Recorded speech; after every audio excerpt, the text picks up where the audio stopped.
ஹிருதயம் என்பது 2022ஆம் ஆண்டு வெளியான ஒரு மலையாள காதல் நாடகத் திரைப்படம். இதை வினீத் ஸ்ரீனிவாசன் இயக்கியுள்ளார். படம் அருண் நாயர், பிரணவ் மோகன்லால் என்ற இளைஞனின் வாழ்க்கையை மையமாகக் கொண்டு நகருகிறது. கல்லூரி சேரும் தருணத்திலிருந்து அவனின் காதல், நட்பு, தவறுகள், பிழைகள் மற்றும் வாழ்க்கையைப் பற்றி கற்றுக்கொள்ளும் அனுபவங்கள் ஆகியவை நெடுகு அன்ஃபோல்டிங் ஆகின்றன. கல்லூரியில் தாரா கல்யாணி பிரியதர்ஷன் மீது காதல் கொள்ளும் அருண் சில தவறுகள் மற்றும் புரிதல் பிழைகளால் அவளை இழக்கிறான். பின்னர் அவன் வேலைக்குச் செல்லும் வாழ்க்கையில் நித்யா தர்ஷனா ராஜேந்திரன் என்ற பெண்ணை சந்திக்கிறான்.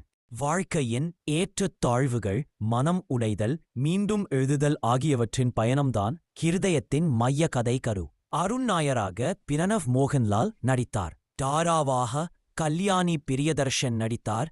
நித்யாவாக தர்ஷனா ராஜேந்திரன் நடித்தார். இசை ஹேஷம் அப்துல் வஹாப். படத்தின் பாடல்கள் மிக பிரபலமானது. தர்ஷனா பாடல் யூடியூபில் வைரலானது.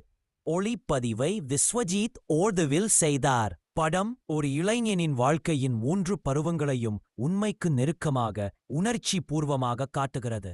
கல்லூரி வாழ்க்கையின் இனிமையும் வலியும், வேலை வாழ்க்கையின் பொறுப்புகளும், காதலின் மாற்றங்களும் நெகிழ்ச்சியுடன் சொல்லப்பட்டுள்ளன. இசையும் பின்னணி இசையும் படத்தின் உணர்ச்சியை அதிகரித்தது. 21 ஜனவரி 2022இல் வெளியானது. படம் மலையாளத்திலும் பின்னர் தமிழ், தெலுங்கு டப்பிங்கிலும் வெளியானது. விமர்சகர்களும் ரசிகர்களும் இதனை ஒரு இதயம் தொடும் கதை என கொண்டாடினர்.